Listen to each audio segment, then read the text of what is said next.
Buenos días, hermanos. Bienvenidos nuevamente a otro culto más en nuestra iglesia. Estamos unidos por el Zoom, por el Facebook y gracias a Dios le damos por la tecnología que Él nos ha permitido tener.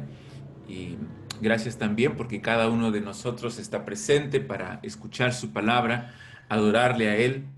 Gracias a Dios por la salvación que tenemos en nuestro Señor Jesucristo. Él es incomparable, infinito, eterno, omnisciente, misericordioso, santo.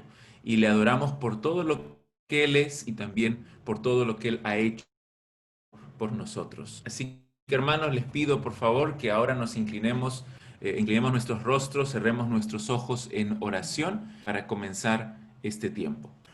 Padre Santo, gracias te damos por tu presencia con nosotros. Gracias, Señor, porque por medio de nuestro Señor Jesucristo tenemos acceso a tu trono, acceso a tu presencia. Gracias, Señor, porque tú nos has dado tu palabra y también nos has dado tu Espíritu Santo. Guíanos hoy, que todo lo hagamos, como dice Jesucristo, en espíritu y en verdad. Gracias, Padre, por cada uno de los que están oyendo esta transmisión, los que están viendo. Te pedimos, Señor, que tú les bendigas, les prosperes, les guíes en sus vidas y utilices este tiempo para acercarnos a ti en adoración. Gracias, Padre. Nos encomendamos en tus manos en el nombre de Jesús. Amén. Gracias, Pastor. Buenos días, hermanos. Es un gozo poder estar nuevamente reunidos y encontrarnos por este medio. Estamos agradecidos, como dijo nuestro pastor, a nuestro Dios por nuestro Señor Jesucristo. Y para empezar este tiempo de cantar a nuestro Señor, quiero compartir con ustedes una porción de las Escrituras que se encuentra en Primera de Pedro, el capítulo 1, desde el versículo 3, dice la palabra de Dios: alabado sea Dios, Padre de nuestro Señor Jesucristo, por su gran misericordia nos ha hecho nacer de nuevo mediante la resurrección de Jesucristo, para que tengamos una esperanza viva y recibamos una herencia indestructible, incontaminada e inmarchitable. Tal herencia está reservada en el cielo para ustedes, a quienes el poder de Dios protege mediante la fe, hasta que llegue la salvación que se ha de revelar en los últimos tiempos. Ciertamente, esto nos debe traer gran gozo y una actitud de agradecimiento para nuestro Dios. Vamos a cantar entonces en esta mañana y vamos a entonar un par de himnos. Empecemos con este himno que dice: Mi todo.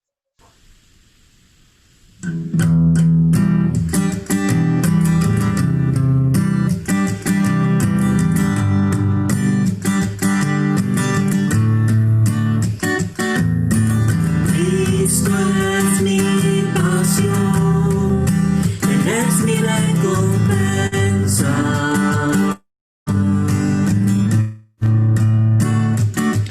No hay nadie como Él, nada satisfacerá. Pruebas vendrán, las cantaré, no vuelvo a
Quiero que tengamos presente también esta porción en las Escrituras, en Filipenses, que respecto de nuestro Señor Jesucristo, dice, el cual siendo en forma de Dios, no estimó el ser igual a Dios como cosa a que aferrarse, sino que se despojó a sí mismo, tomando forma de siervo, hecho semejante a los hombres, y estando en la condición de hombres, se humilló a sí mismo, haciéndose obediente hasta la muerte y muerte de cruz, por lo cual Dios también le exaltó hasta lo sumo y le dio un nombre que es sobre todo nombre, para que en el nombre de Jesús se doble toda rodilla de los que están en los cielos y en la tierra y debajo de la tierra, y toda lengua confiese que Jesucristo es el Señor, para gloria de Dios Padre. Queremos en esta mañana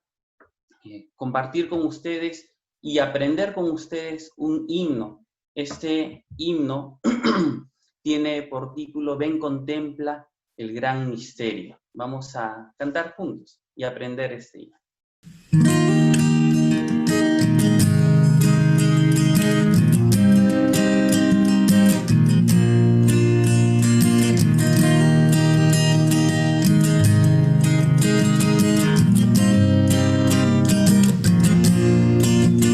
Ven, contempla el gran misterio, el amanecer del Rey, alabado en el cielo, se vistió de humanidad.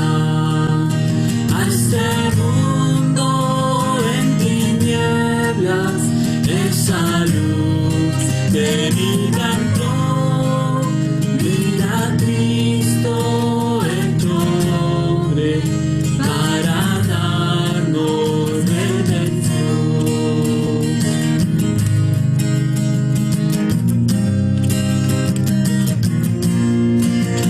Ven, contempla el gran misterio, el perfecto Hijo de Dios, en su vida y sufrimiento, en pecado no cayó. Mirarán el verdadero Salvador del hombre infiel, Cristo el firme cumplimiento de la ley, la roca fiel.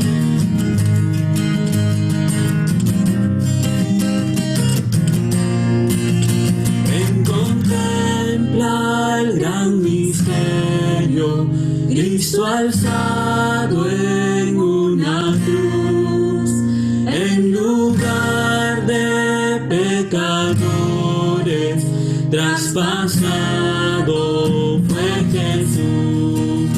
Mira el precio por salvarnos, mira el plan de redención, lleva a muchos a la gloria, oh cuán vasto, inmenso amor.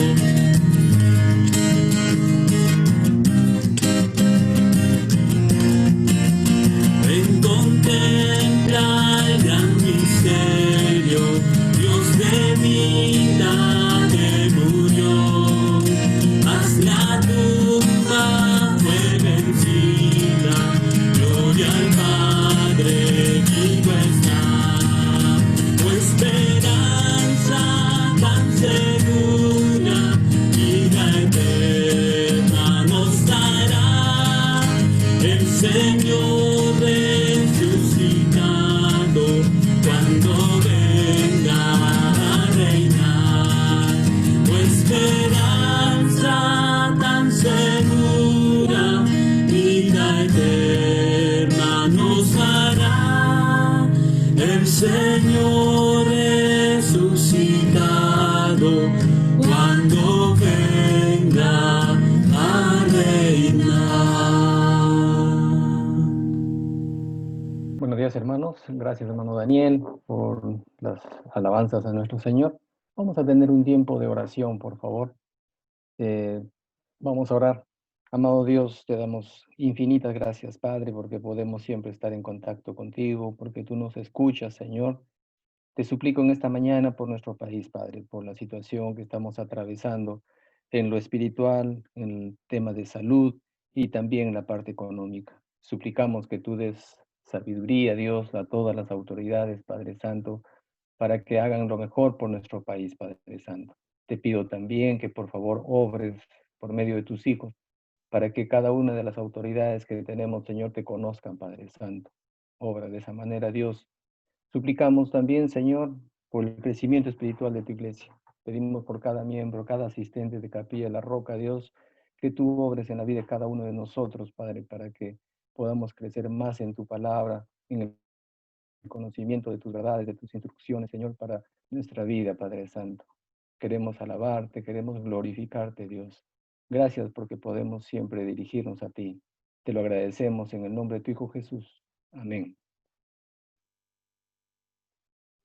Muy buenos días, hermanos de la Capilla de la Roca. Es un gran gozo estar nuevamente con ustedes a través de este medio, dándole gracias a nuestro Dios Padre. El día de hoy vamos a leer la palabra de Dios que vive y permanece para siempre. Dice la palabra: sin embargo, hablamos sabiduría entre los que han alcanzado madurez y sabiduría, no de este siglo, ni de los príncipes de este siglo que perecen, mas hablamos sabiduría de Dios en misterio, la sabiduría oculta, la cual Dios predestinó antes de los siglos para nuestra gloria, la que ninguno de los príncipes de este siglo conoció, porque si la hubieran conocido, nunca habrían crucificado al Señor de gloria. Antes bien, como está escrito, cosas que ojo no vio, ni oído oyó, ni han subido en corazón de hombre, son las que Dios ha preparado para los que le aman. Pero Dios nos las reveló a nosotros por el Espíritu, porque el Espíritu todo lo escudriña, aún lo profundo de Dios. Porque ¿quién de los hombres sabe las cosas del hombre, sino el espíritu del hombre que está en él? Hasta tampoco nadie conoció las cosas de Dios, sino el Espíritu de Dios. Y nosotros no hemos recibido el espíritu del mundo, sino el Espíritu que proviene de Dios, para que sepamos lo que Dios nos ha concedido. Sabiduría humana, sino con las que enseña el Espíritu, acomodando lo espiritual a lo espiritual. Pero el hombre natural no percibe las cosas que son del Espíritu de Dios, porque para él son locura y no las puede entender porque se han de discernir espiritualmente. En cambio, el espiritual juzga todas las cosas, pero él no es juzgado de nadie. Porque ¿quién conoció la mente del Señor? ¿Quién le instruirá? Mas nosotros tenemos la mente de Cristo. Amén, hermanos. Gracias, Luis Ángel, por la lectura de la palabra de Dios. Siempre es un gran gozo estar unidos por este medio para estudiar la palabra del Señor. Y eso es lo que vamos a hacer en este momento.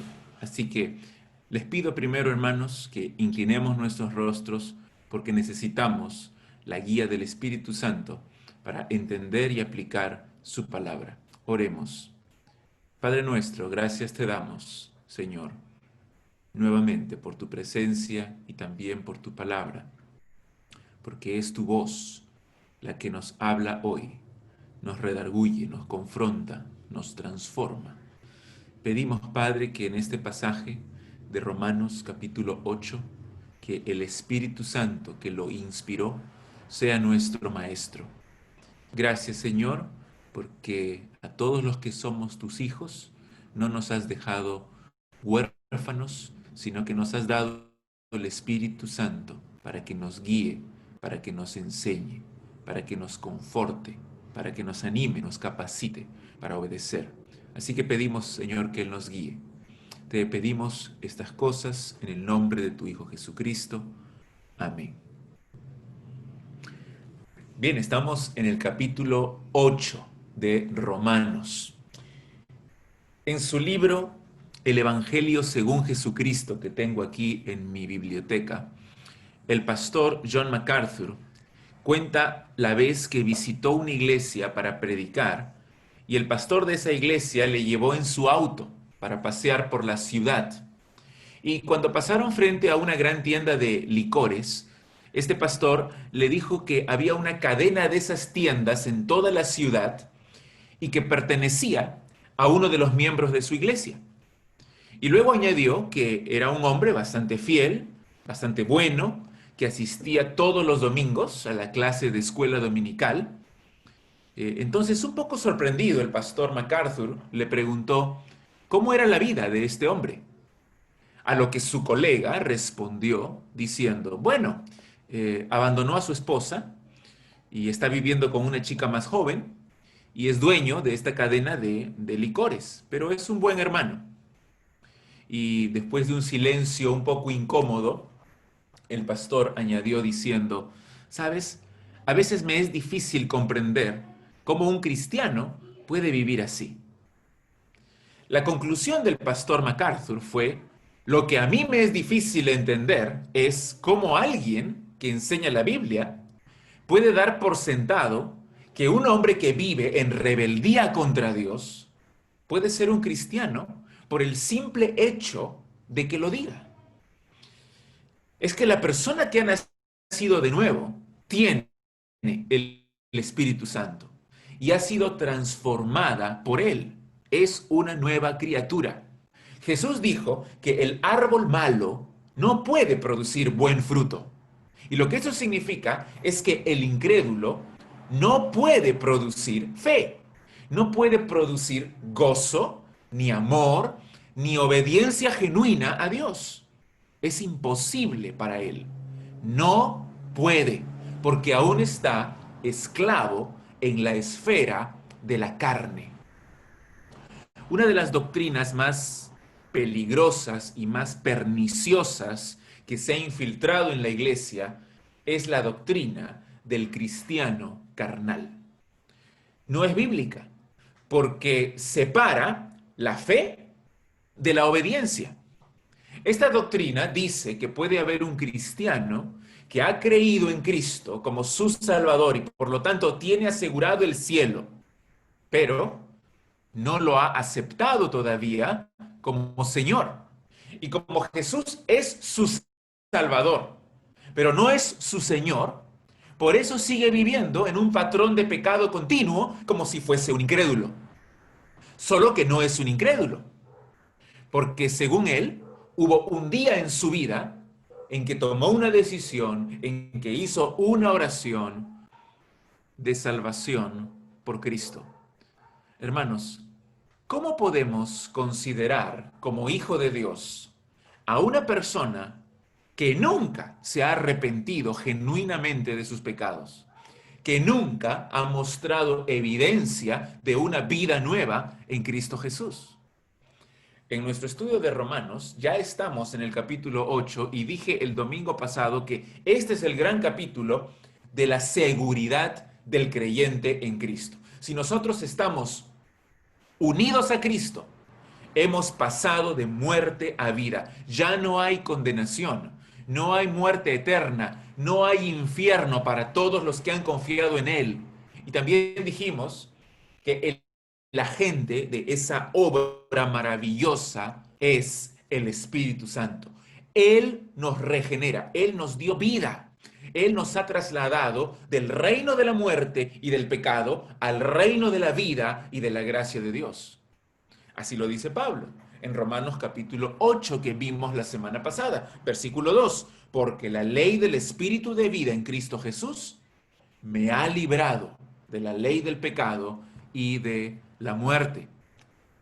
Y esta obra de liberación por el Espíritu Santo se fundamenta en lo que hizo Cristo en la cruz, en su sacrificio sustitutorio, su sacrificio propiciatorio. Allí en la cruz, Dios cargó el pecado de todos nosotros sobre Él. Lo hizo pecado para que nosotros fuésemos hechos justicia de Dios en Él. Segunda de Corintios 5:21. O, como Pablo lo dice aquí en Romanos 8:3, dice que lo que era imposible para la ley, por cuanto era débil por la carne, Dios, enviando a su Hijo en semejanza de carne de pecado y a causa del pecado, condenó al pecado en la carne, para que la justicia de la ley se cumpliese en nosotros. Y Pablo concluye diciendo en el versículo 4, describiendo a aquellos en los que el Espíritu Santo ha obrado, esos que están en Cristo, son, dice él, los que ya no andamos conforme a la carne, sino conforme al Espíritu. Pero ¿qué es lo que significa esa frase? A partir del versículo 5, Pablo lo explicará, mostrando el contraste entre los que son de la carne y los que son del Espíritu. En otras palabras, ¿por qué algunos andan conforme a la carne y por qué otros andan conforme al Espíritu? La respuesta aquí es clave. Pablo dice, por su naturaleza, por lo que ellos son en su corazón. Y ese punto es muy importante y debemos tenerlo muy claro antes de comenzar la exposición del texto. Ser de la carne es sinónimo de ser incrédulo. Y ser del Espíritu es ser cristiano, ser creyente. Como varias veces lo he repetido, estas son las dos esferas en la historia de la salvación. Estos son los dos grupos en la humanidad. El cristiano, por su fe en el Señor Jesucristo, ha sido trasladado por el poder del Espíritu Santo y sobre la base del sacrificio de Cristo, ha sido trasladado de la esfera donde gobierna, donde controla la carne y el pecado y la muerte, ha sido trasladado a la esfera donde gobierna el Espíritu Santo, la vida y la gracia de Dios. Entonces, aquí, en este texto que vamos a leer, Pablo no está exhortando a los creyentes, diciéndoles que ya no vivan en la carne, sino que ahora comiencen a vivir en el Espíritu. No, no les está ordenando a los cristianos que ya no sean carnales, sino que ahora tienen que ser espirituales. No, aquí el lenguaje es descriptivo. No es un lenguaje imperativo, exhortativo a los cristianos. Es descriptivo. Pablo está estableciendo los hechos. Así es, estar en la carne es una imposibilidad para el cristiano, porque él ya ha sido librado de la esfera de la carne. Pablo está entonces, en este texto, describiendo cómo es el cristiano y cómo es el incrédulo. Está contrastando la vida abundante, la vida de poder en el Espíritu Santo, vivida para la gloria de Dios del cristiano, y la vida de condenación dominada y controlada por el pecado, que nunca puede agradar a Dios y cuyo fin es la muerte eterna del incrédulo perdido. Ese es el contraste que necesitamos entender desde el principio. Así que, querida iglesia, este es un mensaje serio, solemne, que cada uno de nosotros examine su vida a la luz de lo enseñado en este texto, para ver si es que está en la carne o está en el espíritu. Solo hay dos tipos de hombre, no tres. Solo hay el carnal y el espiritual, el incrédulo y el creyente, el hijo del diablo y el hijo de Dios. Solo hay dos grupos en los que está dividida la humanidad, dos mentalidades, dos enfoques, dos formas de vivir y dos destinos eternos. Así que cada uno de nosotros examine su propia vida. Leamos Romanos 8, versículos del 5 al 8. Romanos 8, del 5 al 8. Porque los que son de la carne piensan en las cosas de la carne, pero los que son del Espíritu, en las cosas del Espíritu. Porque el ocuparse de la carne es muerte, pero el ocuparse del Espíritu es vida y paz. Por cuanto los designios de la carne son enemistad contra Dios, porque no se sujetan a la ley de Dios, ni tampoco pueden, y los que viven según la carne no pueden agradar a Dios.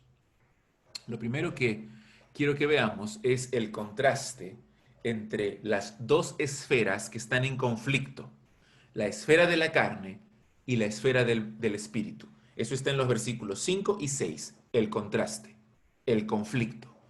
Y luego nos enfocaremos específicamente en la condición de la persona que vive en la esfera de la carne, en los versículos 7 y 8.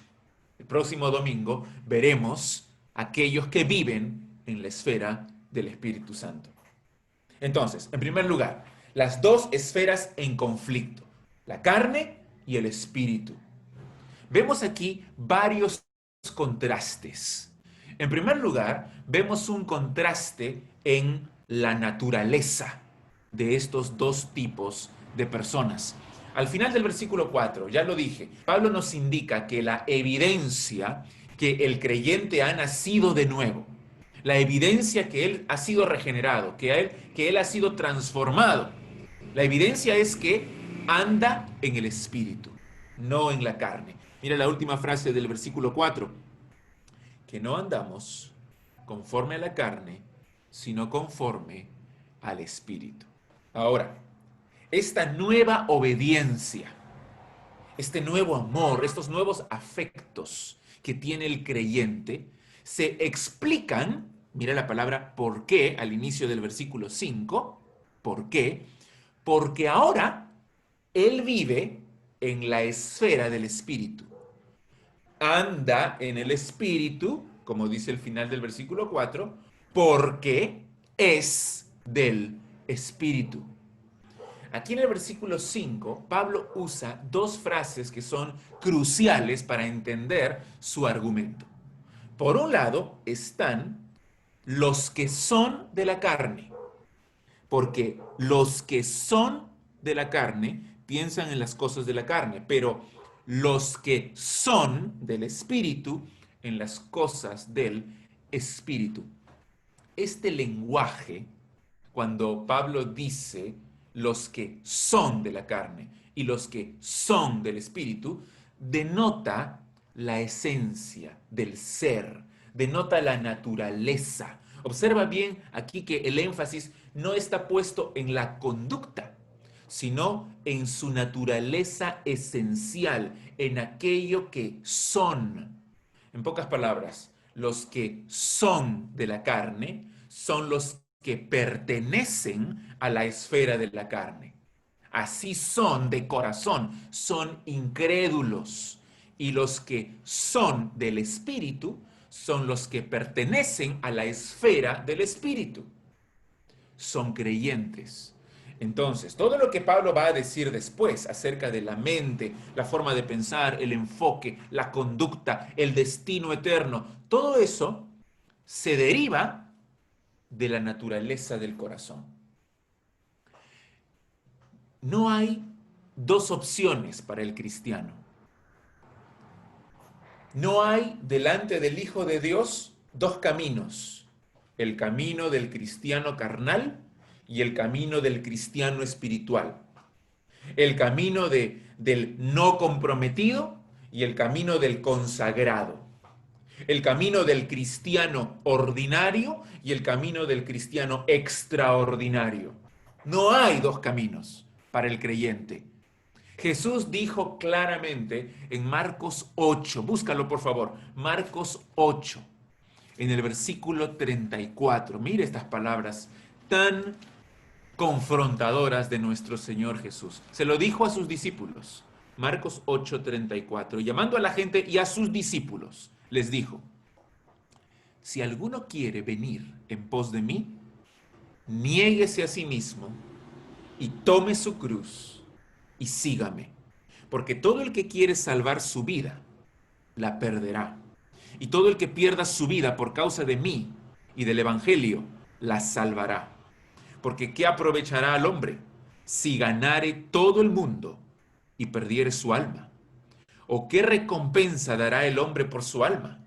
Porque el que se avergonzare de mí y de mis palabras en esta generación adúltera y pecadora, el Hijo del Hombre se avergonzará también de él cuando venga en la gloria de su Padre con los santos ángeles. El creyente es uno que se ha arrepentido de sus pecados, se ha negado a sí mismo, ha puesto su fe en el Señor Jesucristo y lo sigue como su discípulo.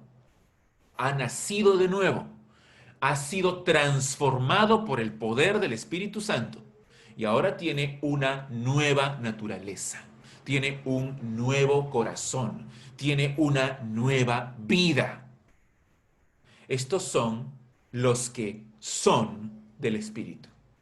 Pero los que son de la carne continúan todavía en su maldad, en su pecado, en su corazón no regenerado y con una vida que lleva a la muerte.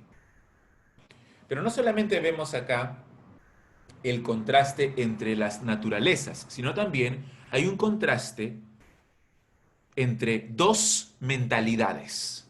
Dos mentalidades.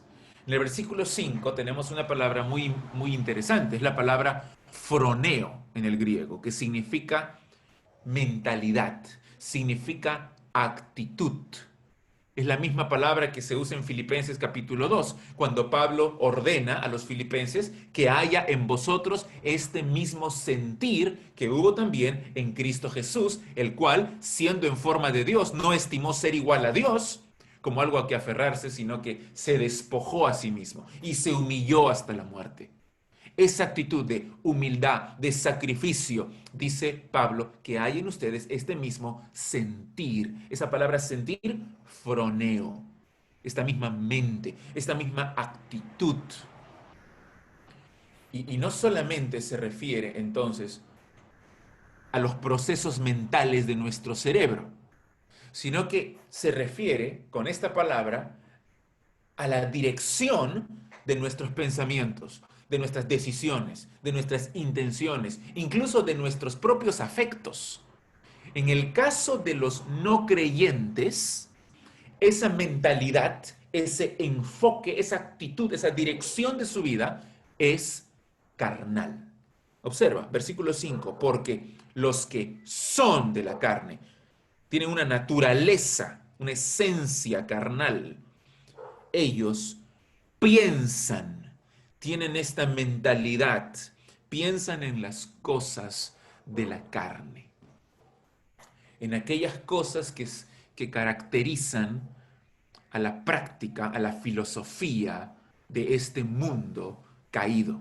Se refiere a todo aquello que motiva a las personas no regeneradas, todo aquello que los absorbe, que los obsesiona, todo aquello que los preocupa, aquellas cosas en las cuales invierten todo su tiempo, todas sus energías, aquello a lo cual se entregan, aquello a lo cual se comprometen. Estamos hablando aquí de ¿qué? Estamos hablando de el dinero, por ejemplo. Estamos hablando de la fama, del sexo, del poder, de la moda, del entretenimiento, de los placeres terrenales, de la religión, de la moralidad, de la familia.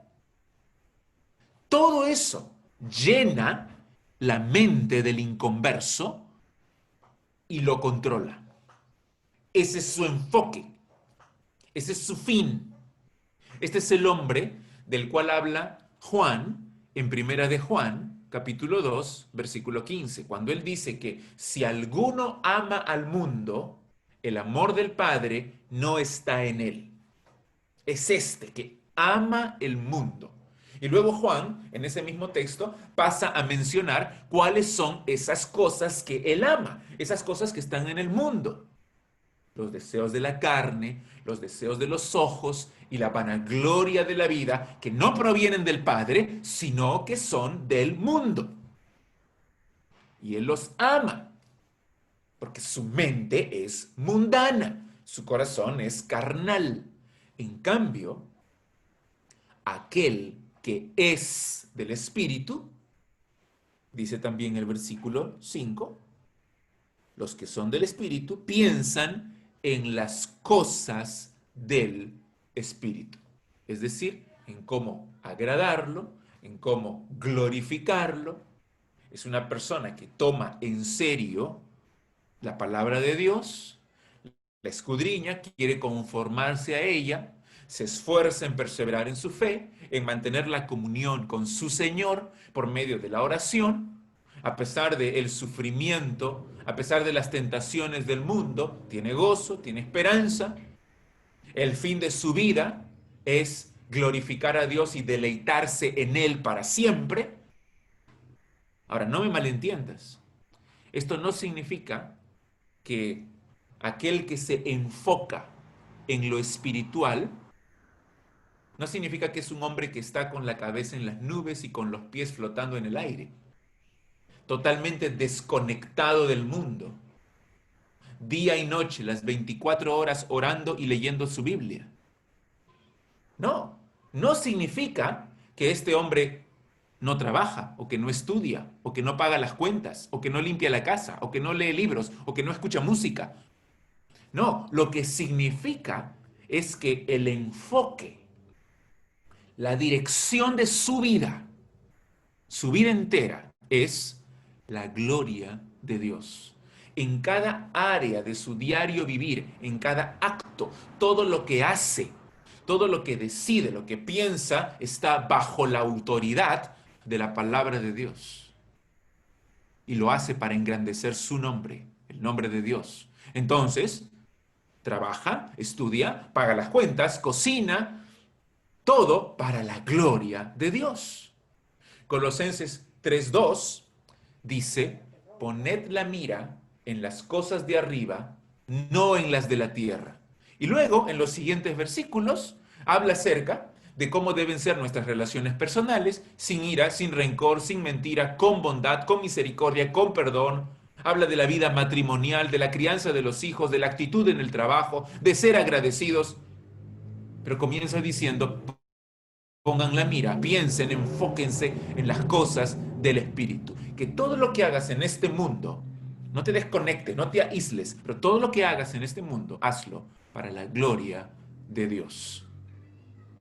Entonces, primero, el contraste en las naturalezas, luego el contraste en dos mentalidades diferentes, y en tercer lugar, vemos también aquí el contraste entre dos resultados, en el versículo 6, porque el ocuparse de la carne es muerte, pero el ocuparse del Espíritu es vida y paz. El versículo 6 aquí pone el acento en los diferentes resultados de las dos mentalidades del versículo 5. ¿Te das cuenta de la progresión? Como uno es en su naturaleza, así piensa. Y como uno piensa, así actúa. Y así es el resultado de su vida. Aquel que se ocupa, que se enfoca con todo su ser en las cosas de la carne, que tiene un enfoque puramente mundano, está muerto. Está muerto espiritualmente. Dice, es muerte. Y si continúa en ese mismo patrón, en ese mismo camino, toda su vida, tendrá como fin la muerte eterna, la separación de Dios para siempre. Pero aquellos que se ocupan de las cosas del Espíritu, que su enfoque es Dios, su palabra y su gloria, tienen como resultado vida y paz. Ahora, en el presente, y también por toda la eternidad. ¿Te das cuenta? Estos resultados de los que habla Pablo aquí no se dan solamente después de nuestra muerte, sino que los experimentamos ya ahora, en el presente. El incrédulo, aunque prospere, aunque tenga éxito en el mundo, vive ahora, en el presente, bajo la condenación de la ira de Dios. El creyente, aunque sufra, vive ahora en la vida abundante y experimenta la paz con Dios. Desde el mismo momento de su conversión, tiene esperanza y gozo para siempre. Estas son las dos esferas que existen en el mundo. No hay más, solo dos. Tú estás en alguna de ellas. ¿En cuál? En los versículos 7 y 8 explica Pablo por qué esto es así, por qué acaba de decirlo del versículo 6. ¿Por qué una vida caracterizada por la carne guía a la muerte? Aquí se enfoca en el que es carnal, en el que tiene la mente carnal. Es enemigo de Dios, es incapaz de agradarle. ¿Por qué una vida caracterizada por la carne guía a la muerte? La respuesta es que la carne se opone a Dios. Dice aquí el texto que los designios de la carne son enemistad contra Dios. No es posible ser neutral. Si una persona no tiene el Espíritu Santo morando en él, entonces todo en su vida se alineará en contra de Dios, en contra de su voluntad, en contra de los propósitos de Dios. No valorará a Dios como el Ser Supremo, sino que en su necedad, en su estupidez, despreciará a Dios y adorará a las criaturas antes que al Creador. Reemplazará la gloria incorruptible, bella, majestuosa de Dios, la reemplazará con la gloria corruptible de imágenes, de seres humanos, de animales, de criaturas. La razón subyacente a esta actitud hostil en contra de Dios es que esta persona no puede sujetarse a la ley de Dios, no puede obedecer la palabra de Dios y por lo tanto no puede agradar a Dios. Mira, leamos todo, del versículo 5. Porque los que son de la carne piensan en las cosas de la carne, pero los que son del Espíritu, en las cosas del Espíritu. Ahora, Pablo dice, quiero explicar un poco más cómo es esto de aquellos que andan en la carne. Porque el ocuparse de la carne es muerte, pero el ocuparse del Espíritu es vida y paz. Por cuanto los designios de la carne son enemistad contra Dios, porque no se sujetan a la ley de Dios, ni tampoco pueden, y los que viven según la carne no pueden agradar a Dios. No puede. Y esto es lo que en teología se conoce como la depravación total del ser humano. La depravación total no significa que todas las personas del mundo son todo lo perversas y todo lo malvadas que pueden llegar a ser, o que cometan todos los pecados imaginables en su vida. En otras palabras, solamente algunos dan rienda suelta a toda la maldad de sus corazones, como por ejemplo Nerón o Hitler o Stalin. No todos manifestamos la maldad de esa forma. Existen asesinos seriales, existen violadores, pederastas, criminales que han llegado a las profundidades de la perversión y de la maldad humanas.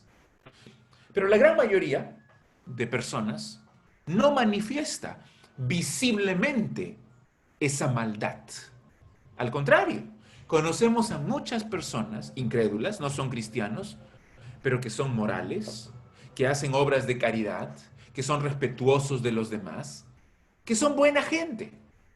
Así que la depravación total no significa que el ser humano sea incapaz de hacer buenas obras. Sí, sí puede. Lo que significa la depravación total es que la persona sin Cristo ha sido afectada por el pecado en todas las áreas de su ser. El pecado ha manchado todas sus facultades.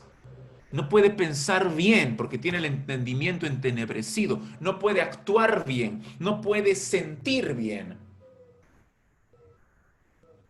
Incluido su voluntad. No puede nacer de nuevo por hacer alguna obra o por sentir algún afecto o alguna emoción o por tomar alguna decisión. No hay nada que pueda hacer para salvarse a sí mismo. Todo incrédulo, sin excepción, tiene una mentalidad hostil a Dios, porque busca solo el beneficio y los intereses de su propia carne, no la gloria de Dios. Y por eso, para hacer más clara esta enseñanza, algunos prefieren llamar a esta condición de la humanidad inhabilidad moral. Sí, es depravación total, pero Pablo está poniendo aquí el acento sobre la inhabilidad moral, inhabilidad espiritual. Esto significa que mientras estemos en la esfera de la carne, somos absolutamente incapaces de agradar a Dios. Léelo, por favor. Versículo 7. Los designios de la carne son enemistad contra Dios, porque no se sujetan a la ley de Dios, ni tampoco pueden.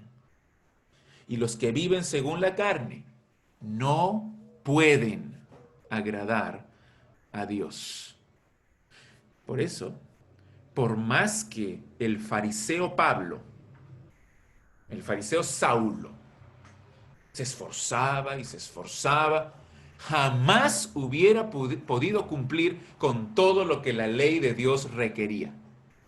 Porque nuestra naturaleza adámica, carnal, pecaminosa, está totalmente inhabilitada para obedecer a Dios de corazón.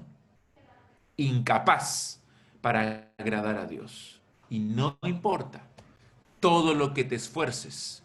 No importan todos tus logros, todos tus méritos, todas tus buenas obras, toda tu religión, toda tu moralidad. Estás muerto.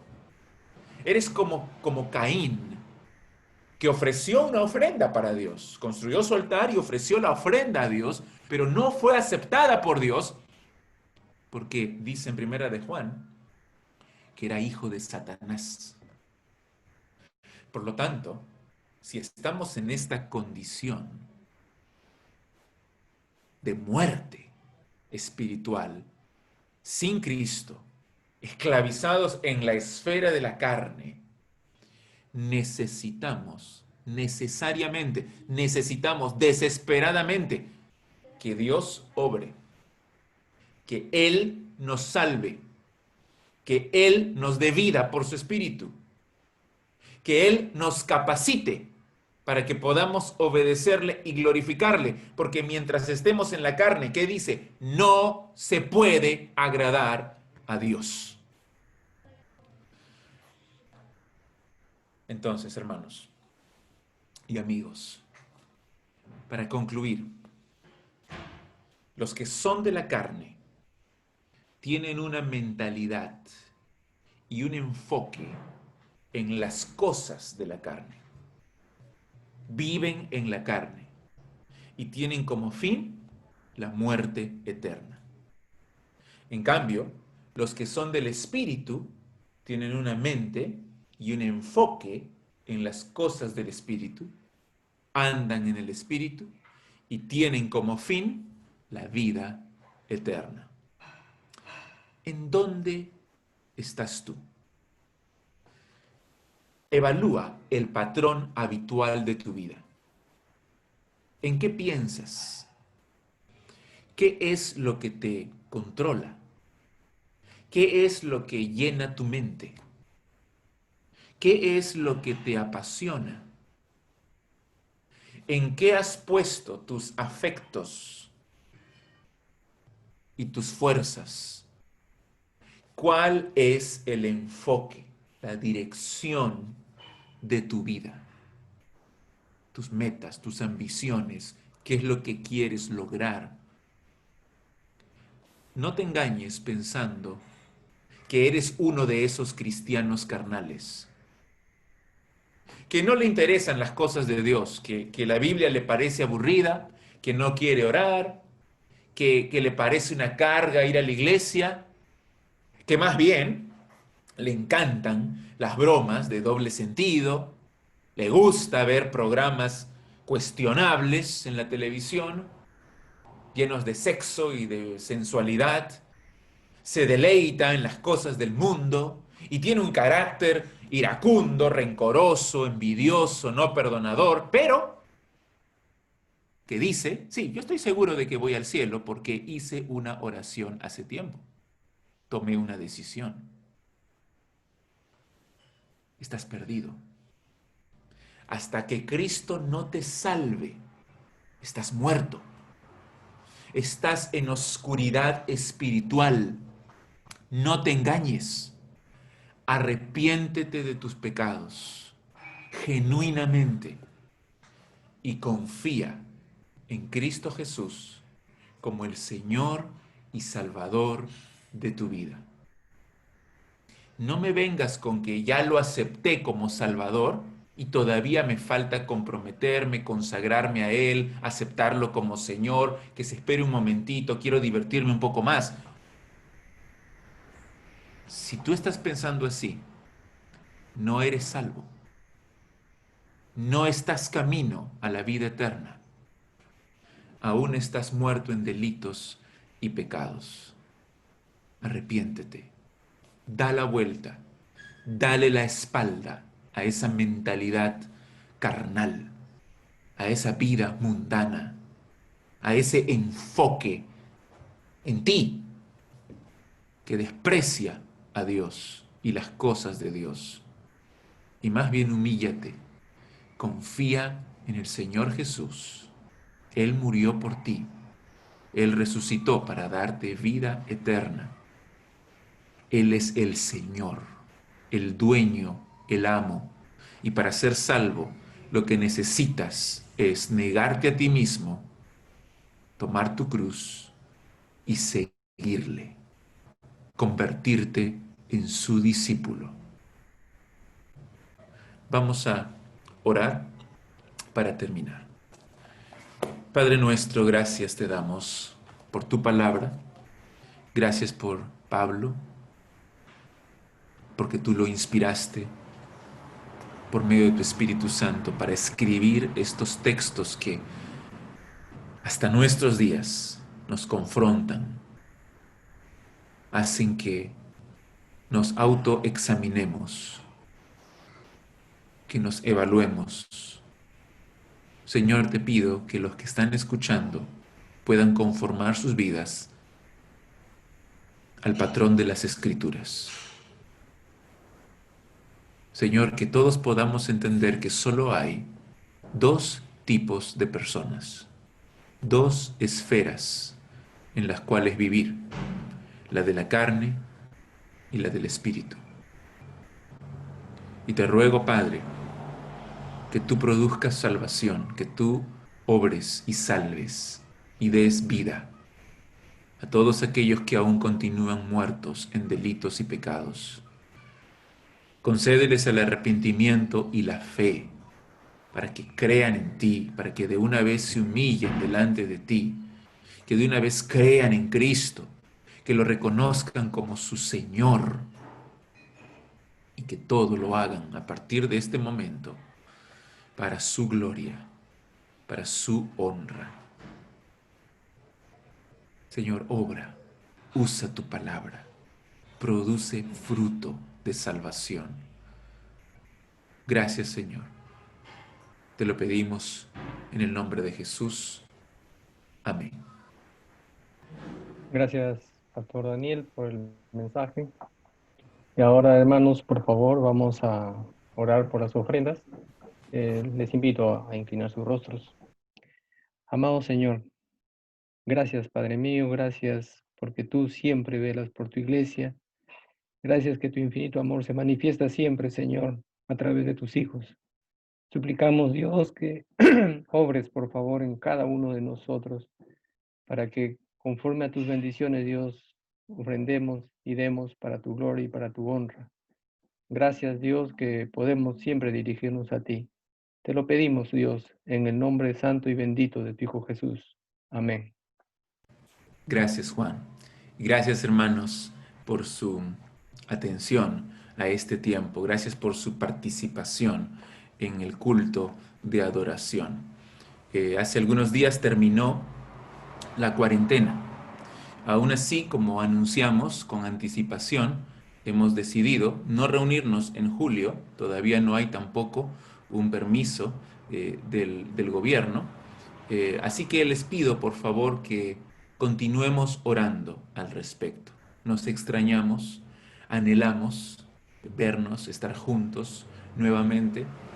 Ya con los diáconos nos hemos reunido para ver el borrador de los protocolos y estamos en un proceso de mejorarlo y corregirlo. Queremos tenerlo listo, pero todavía no hay una fecha en que vamos a reunirnos otra vez.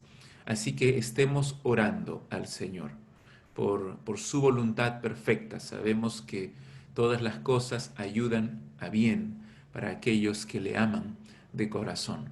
Así que continuemos en comunicación por intermedio de los estudios que tenemos a través de las redes sociales.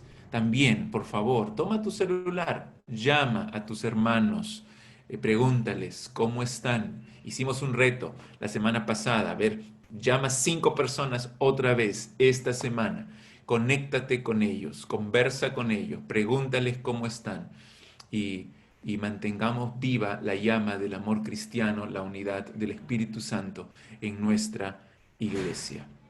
Gracias, hermanos. Vamos a terminar orando este tiempo. Padre Santo, gracias te damos por tu palabra. Gracias, Señor, porque tú eres quien nos anima, nos impulsa para adorarte en espíritu y en verdad. Tú has puesto en nosotros este corazón nuevo, estos nuevos afectos. Nos deleitamos, Señor, en estar juntos, en escuchar tu palabra, en cantar a ti, en hacer todo para tu gloria. Ayúdanos, perdónanos porque sabemos que fallamos muchas veces, caemos muchas veces, pero levántanos, ayúdanos a seguir perseverando en la fe, en estos tiempos extraordinarios, difíciles en los que estamos viviendo. Gracias, Señor, por cada uno de los que están viendo, cada miembro de nuestra iglesia, cada asistente de nuestra iglesia. Bendícelo, cuídalo, síguele ayudando en su salud física, pero también en su salud espiritual. Señor, nos ponemos en tus manos, en el nombre de Cristo. Amén. Que Dios les bendiga, hermanos.